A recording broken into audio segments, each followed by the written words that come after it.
안녕하세요. 저는 지난 시간을 이어서 여러분들과 함께 경제 한마당 기출문제를 통해 거시경제학에 대해서 알아보고 있는 김상철 선생님입니다.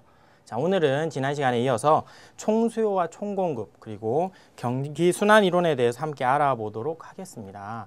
내용을 먼저 학습한 후에 기출문제를 통해서 적용이 어떻게 되는지 알아보도록 하겠습니다. 자, 우선 총수요에 대해서 알아보면 총수요 개념을 하기 전에 여러분들이 미시경제학에서 학습한 내용을 좀 떠올려 보시면 굉장히 수월하게 총수요와 총공급 부분을 할 수가 있습니다. 무슨 얘기냐? 우리가 미시경제학에서 가장 기본적인 이론인 시장이론에 대해서 배웠죠. 시장은 누구와 누가 만난다? 수요와 공급자가 만나서 서로 경제활동을 하다 보면 균형 가격이라든지 균형 거래량이 이루어진다라는 개념이 미시경제학에서 배웠던 시장이론이었습니다. 이 시장이론이 국가 단위로 확장된 개념이 총수요와 총공급이라고 생각하시면 좀 이해하시기 편할 겁니다. 우선 총수요의 경우는 여러분들이 기존에 알고 있던 이 수요라는 개념이 국가 단위로 확장되었다고 보시면 됩니다. 그러면 수요가 즉 수요의 총합이 되겠죠. 총수요는 한 국가 내에서 발생한 수요의 총합이 됩니다.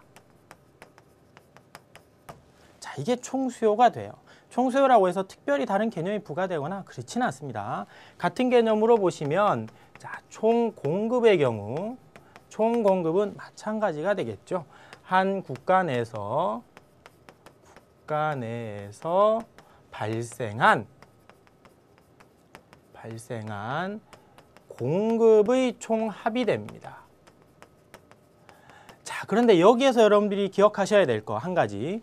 총공급은 한 국가 내에서입니다. 자, 익숙한 말이 들리죠? 한 국가 내에서 발생한 공급의 총합, 즉 우리가 지난 시간에 배웠던 GDP 개념과 유사하다는 걸 알 수가 있습니다. 앞으로 볼 때 총공급은 GDP라는 개념을 머리에 두고 보시면 이해하기가 훨씬 편할 거고요. 총수요 같은 경우에는 국가 내에서 발생한 수요의 총합이라고 되어 있는데 이 문제의 핵심은 총수요의 구성 요소를 보면서 설명하면 조금 이해가 편해집니다. 자, 수요는 우리가 미시경제학에 배웠던 것처럼 특정한 물건, 즉 재화나 용역을 구매하고자 하는 욕구가 되겠죠. 국가 단위에서 재화나 용역을 구매하고자 하는 사람들이 어떤 종류가 있느냐? 이게 다시 미시경제학에서 배웠던 경제의 3주체가 됩니다. 자, 3주체에는 뭐가 있었지? 그렇죠. 가계, 기업, 정부가 있습니다. 가계, 기업, 정부가 특정한 재화나 용역을 수요하고자 하는 욕구를 총합한 게 총수요가 돼요. 가계가 통상 수요하는 걸 뭐라 그런다? 그렇죠. 소비죠. 두 번째, 기업은 왜 수요를 할까요? 내가 물건을 만들어야 되는데 그 물건을 만들기 위한 재료를 구매하는 것. 그거를 통상 기업의 수요라고 합니다. 두 글자로 뭐라 그런다? 그게 투자가 되죠. 물론 투자에는 기업뿐만 아니라 가계의 투자, 정부의 투자가 다 들어갑니다. 단지 좀 대표적으로 보면 기업의 투자 행위가 가장 주가 되겠고요. 나머지 정부가 하는 지출, 이거는 정부 지출이라는 표현으로 흘러갑니다. 그럼 총수요는 소비와 투자와 정부 지출의 총합계가 총수요가 되겠습니다. 그럼 이제 끝났죠? 총수요와 총공급이 만났습니다. 국가에서 만나서 무엇을 결정하느냐? 가계가 하는 수요와 기업의 공급이 만나서 균형 가격과 거래량을 결정했듯이 총수요와 총공급이 만나면 가격의 확장된 개념, 즉 물가가 등장을 하고요. 다시 수요량과 공급량이 만났을 때 거래량이 확장된 개념, 즉 총거래량이죠. 이게 국민소득 개념으로 바뀌어버립니다. 그러면 여러분들이 익숙한 그래프를 그려봅시다. 자, 우리가 시장 그래프와 같다고 보시면 돼요. 세로축은 가격, 즉 물가가 되고요. 가로축은 거래량, 즉 소득이 됩니다. 총소득이 되겠죠. 국민 총소득. 여기에서 총수요는 우하향하는 그래프를 보인다고 그랬습니다. 따라서 수요를 단순히 합계한 개념이 총수요이기 때문에 총수요도 우하향하는 이런 그래프가 나타나게 될 거고요. 공급도 마찬가지입니다. 공급은 우상향하는 그래프였는데 이 공급을 단순히 합계한 개념, 총공급 같은 경우에는 우상향하는 총공급 곡선이 나오겠죠.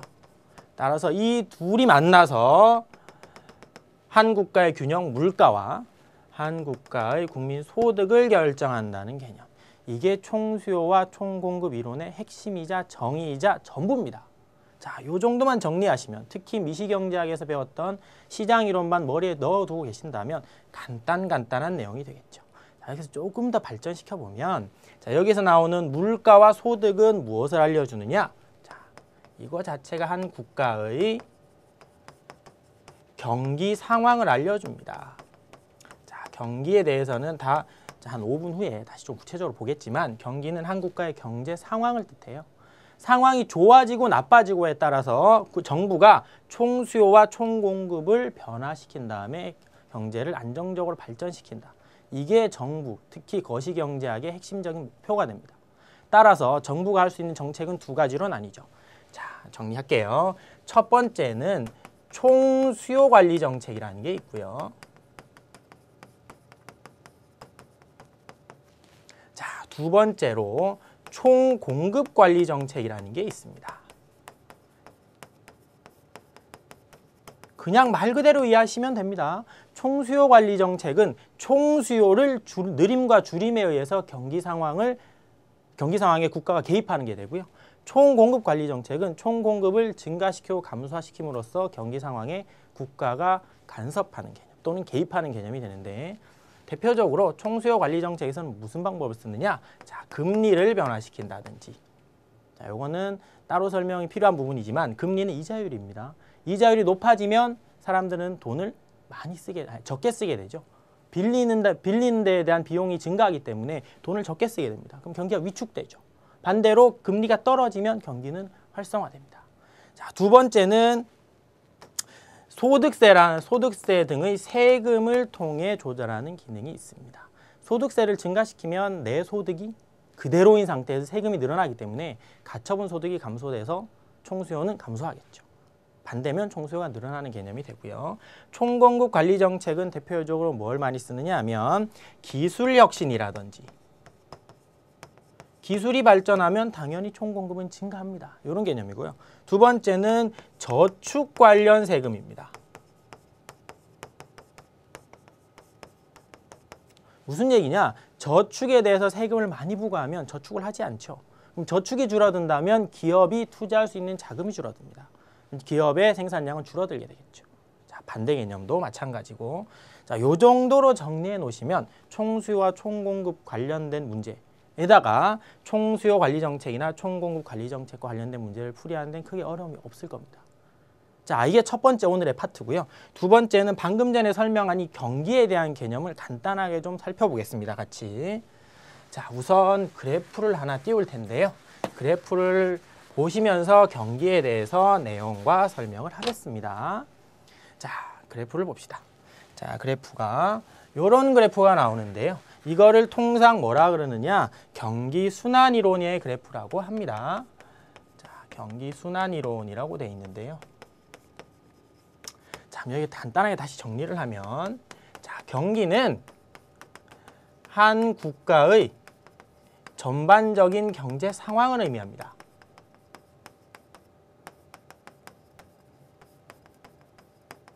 자, 그러면 두 가지겠죠. 당연히 두 가지죠. 첫 번째는 경기가 좋은 상태, 이거를 호경기라는 표현으로 통상 많이 사용을 합니다. 경기가 나쁜 상태는 불경기라는 개념으로 통상 많이 사용이 되죠. 자, 이 호경기와 불경기에 대해서 구체적으로 나타낸 그래프가 요게 됩니다. 그러면 보시면, 자, 확장 국면이라고 써 있는 상태, 자, 회복기와 확장기가 호경기의 대표적인 예가 되고요. 수축 국면이라고 되어 있는 상태, 후퇴기와 수축기가 불경기의 가장 대표적인 상황이 됩니다. 근데 왜 호경기와 불경기가 필요하냐? 왜 같이 나타나느냐는 거죠. 간단하게 생각해 보면 한 국가는 호경기만 쭉 이어지면 좋습니다. 단 문제는 호경기가 너무 이어지다 보면 사람들이 물건을 많이 사요. 총수요가 폭발하게 되죠. 그러면 물가가 올라가는 인플레이션이 발생됩니다. 따라서 호경기만 지속된다고 좋지는 않고요. 불경기는 뭐 설명할 필요도 없죠.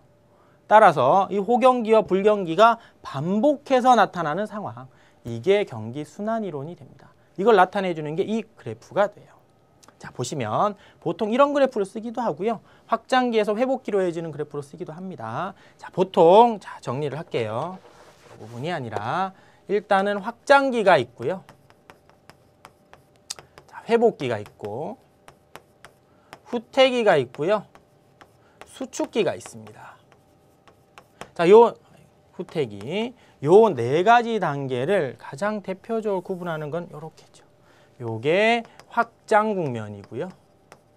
후퇴기와 수축기를 수축 국면이라고 하는데 확장기와 회복기는 경기가 좋은 상태입니다. 따라서 생산 활동이나 뭐 이런 재반 경제 상황들이 최대치를 향해 가게 돼요. 확장기는 생산이 최대치를 향해서 달려갑니다. 최대치를 향해서. 같은 방면으로 자, 회복기 같은 경우에는 경기는 좋은 상태예요. 그런데 경기는 좋은데 확장기랑 뭐가 차이가 있느냐? 회복한다. 즉 경기가 나쁜 상태에서 다시 저점을 치고 올라오는 상태가 돼요. 따라서 이거는 생산이 증가하기는 하지만 아직까지 내가 가지고 있던 평균치를 밑도는 상태를 뜻합니다. 따라서 이렇게 구분해 주시면 조금 쉬워져요. 둘 다 증가는 하지만 확장기는 최대치를 향해 가고 회복기는 그냥 단순히 증가, 즉 회복되는 개념. 마찬가지로 후퇴기에서는 생산이 당연히 감소합니다. 단지 자, 추세 수준인 평균보다는 높아요. 아직 살만하다는 얘기죠. 아직 살만한데 내 소득이 점점 줄어들기 시작하는 단계가 후퇴기고요. 수축기 같은 경우에는 마찬가지입니다. 저점인 최저치를 향해 달려가는 상태. 결국에는 이게 문제죠. 경기 상황에서 가장 주목해야 될 부분은 확장기와 수축기가 됩니다. 그럼 확장기에는 뭘 써주느냐? 우리가 아까 배웠던 것처럼 총수요나 총공급을 변화시킨 다음에 얘는 경기 억제책을 써줘야 되는 단계가 되고요. 수축기 같은 경우에는 경기가 너무 안 좋아서 살기가 힘들어. 그래서 총수요와 총공급을 변화시켜서 경기 호황을 통해서 확장 정책을 쓰면 됩니다. 자, 이렇게 정리를 하시면 한 국가는 총수와 총공급을 가지고 경제를 안정적으로 성장시킬 수 있더라. 자, 이렇게 되고요. 자, 오늘 한 내용을 이제 문제로 같이 한번 보겠습니다. 자, 문제로는 어떻게 적용이 되어 있느냐? 우선적으로 볼 문제는 8회 36번과 37번 문제를 같이 보도록 하겠습니다. 자, 이렇게 문제가 나오고요. 자, 보시면 그래프가 조금 좀 안 보일 텐데 그 문제를 같이 보시면 되겠네요. 자, 그래프가 두 가지 그래프가 나옵니다. 위에 있는 그래프가 실업률, 밑에 있는 그래프가 물가 상승률이 되고요. 자, A국 정부는 그림에 나타난 2009년, 자, 요 시점입니다. 자, 2009년 요 시점. 자, 요 시점에서 여러 가지 지표의 변화에 대응하여 경제 정책을 수립하고자 한다. 보시면 위에 있는 잔줄은 잔점선입니다. 잔점선 같은 경우에는 정책을 시행하지 않았을 경우. 정책을 시행하지 않았을 경우에는 실업이 증가를 했을 거고요. 물가는 계속 하락을 했을 경우. 자, 이렇게 되고요. 좀 굵은 그래프 같은 경우, 굵은 점선 같은 경우에는 정책을 시행했단 말이죠. 정책을 시행했더니만, 자, 정리를 할게요. 자, 정책 시행의 결과입니다. 시행을 했더니만 어떻게 됐다? 실업률이 일단 떨어졌습니다. 자, 실업률이 하락했고요. 물가 보시면 물가도 정책을 시행하기 전보다 엄청나게 상승을 하죠. 얘는 물가는 상승하더라. 자, 이렇게 됩니다. 그럼 이거를 뭘 의미하느냐는 거죠. 이게 뭘 의미하느냐? 그럼 경기 뭘 썼느냐? 경기 무슨 어떤 정책을 썼느냐? 자, 실업률이 하락했다는 얘기는 고용이 많이 됐기 때문에 경제가 좋아졌다는 얘기입니다. 마찬가지로 물가가 상승했다는 얘기는 물건을 많이 샀죠, 사람들이. 그러니까 가격이 올라간다는 얘기죠. 그러다 보니 얘는 경기 확장 정책을 썼는데 핵심은 얘가 지금 총 공급에 영향을 미친 거냐, 총 수요에 영향을 미친 거냐는 거죠. 자, 이건 그래프로 설명을 해야 됩니다. 그래프가 이렇게 나타나는데, 자, 이게 총 수요 그래프, 이게 총 공급 그래프라고 하면 총 수요를 이렇게 증가시키면 물가는 상승하고요, 소득은 증가합니다. 반대로 총 공급을 이렇게 증가시키면 물가는 하락하고요. 물가는 하락하고 소득이 증가하는 개념. 따라서 여기는 물가가 상승했기 때문에 얘는 총수요 증대 정책을 썼다라고 정리가 되겠죠. 자, 여기까지 하시면 이 문제는 끝났습니다. 자, 보기를 같이 볼게요. 자, 보기. 기업 투자에 대해서 세금을 감면한다. 세금을 감면하면 어떻게 되죠? 세금을 감면하면 기업이 투자를 증가시키겠죠. 기업 투자를 증가시키면 기업 투자는 총수요의 하나의 구성 요소가 됩니다. 따라서 투자가 증가하면 총수요가 증대가 되겠죠. 기억은 맞습니다. 자, 니은. 공개시장에서 국채를 매입한다. 국채는 국가의 채권입니다. 국가의 채권을 국가가 다시 사들인다는 개념이죠. 채권을 사고 대가로 뭘 준다? 그렇죠. 채권에 대한 돈을 줍니다. 그러면 채권을 매입하면 시중의 통화량은 증가하게 되죠. 통화량이 증가하면 내수중에 돈이 많다는 개념인 거죠. 내수중에 돈이 많으면 돈을 많이 쓰죠. 그럼 당연히 총수요는 증가합니다. 니은도 맞고요. 디귿. 한시적으로 소득세를 인상한다. 세금을 올렸다는 얘기예요. 세금을 많이 거두면 나는 돈을 써요, 안 써요? 그렇죠. 안 쓰게 됩니다. 가처분 소득이 감소하기 때문에 얘 같은 경우에는 총수요가 감소하겠죠. 디귿은 틀렸고요. 자, 리을은 산업용 전력요금을 인하한다. 산업용 전력은 기업에 영향을 미칩니다. 그러면 전력의 요금을 인하한다는 얘기는 기업이 생산을 증가시키게 되겠죠. 요거는 총공급 증가와 관련이 있습니다. 따라서 이 문제의 정답은 1번 기업과 니은이 되겠네요. 자, 이렇게 보시면 되고요. 다음은 9회 18번과 19번 문제를 같이 봅시다. 자, 9회 18번과 19번 세트 문제고요. 우선 18번을 보기 위해서는 가 내용을 봅시다. A, B 두 나라의 지난 10년간 연평균 경제 성장률이 4%, 연평균 물가 상승률은 3%였다.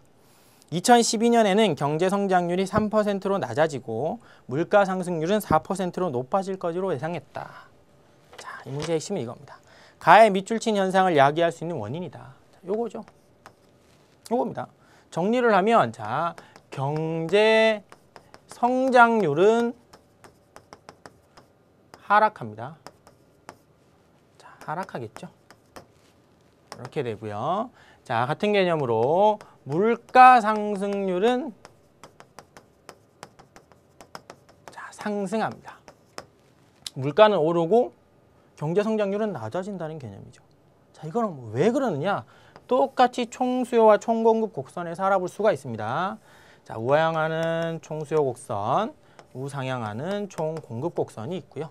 이게 물가가 되고 소득이 된다면 자, 균형점이 여기에서 성장률이 상승하고요. 성장률이 하락하고 물가 상승률이 상승했다는 얘기는 물가는 올라가고요. 물가는 올라가고 총소득은 감소해 줘야 되죠. 물론 경제 성장률이 아직까지 있다는 얘기는 경제는 성장합니다.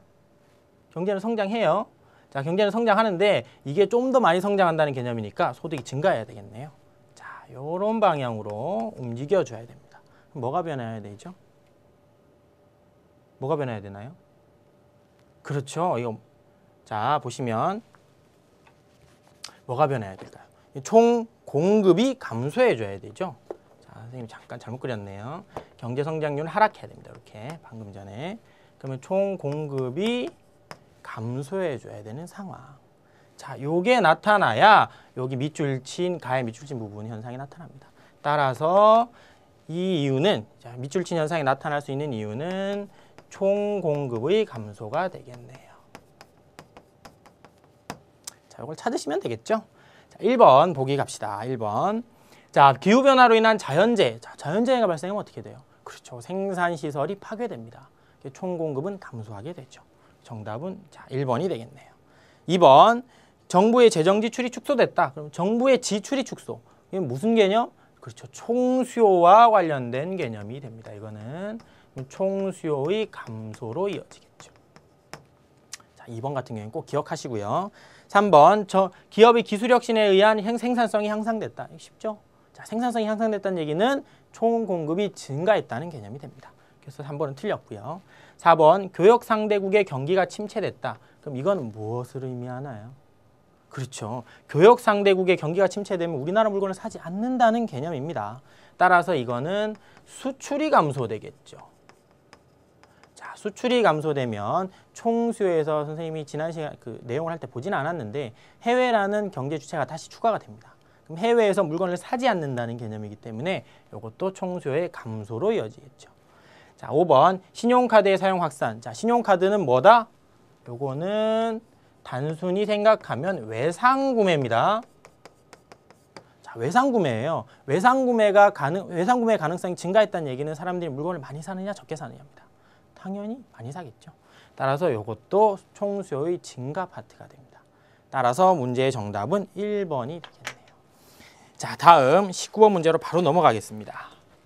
자, 19번 문제로 갑니다. 19번 문제는 지문에 나를 보시면 되겠네요. 자, 나 A, B 두 나라의 중앙은행은 경제 성장률을 4%로 유지하는 것이 목표이며 다음 중 하나의 규칙에 의해 금리를 조절하는 방식으로 통화정책을 실시한다. 자, 이렇게 돼 있는데 어려워 보이죠?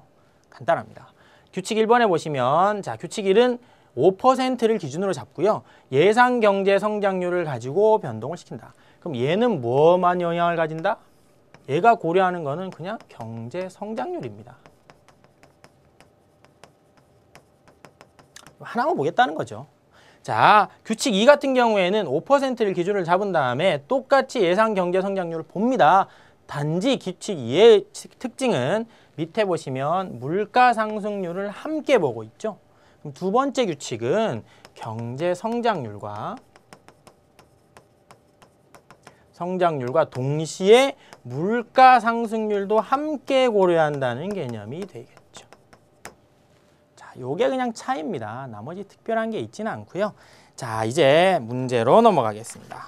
자, 문제 보시면 9의 19번 가의 밑줄친 현상. 자, 기억나시죠? 가의 밑줄친 현상. 총공급 감소로 인해서 경제 성장률이 떨어지고요. 물가는 더 상승한다는 개념이었고요. 자, 밑줄친 현상에 대응하여 A국 중앙은행은 금리를 5% 아래로 낮추고요. B국 중앙은행은 금리를 5% 위로 높이는 것이 관찰되었다. 자, 이에 대한 설명으로 옳은 것은 정리합니다. 자, A국 중앙은행은 어떻게 했다? 금리를 하락했다. 자, 두 번째, B국 중앙은행은 어떻게 했다? 동일한 상황이지만 금리를 상승시켰다고 했죠. 자, 이 상황인데 금리를 하락시켰다는 얘기는 얘는 총수요를 증가시킨다는 개념이죠. 그렇죠? 총수요를 증가시키면 어떻게? 물가는 상승하고요. 두 번째, 소득은? 당연히 소득은 증가하죠. 자, 이런 결과가 나타나고요. B국 같은 경우에는 금리를 상승시켰다고 그랬습니다. 그럼 얘는 총수요가 하락하겠죠. 자, 감소한다고 쓸게요. 총수요가 감소하겠죠. 그럼 어떻게? 물가는 하락합니다.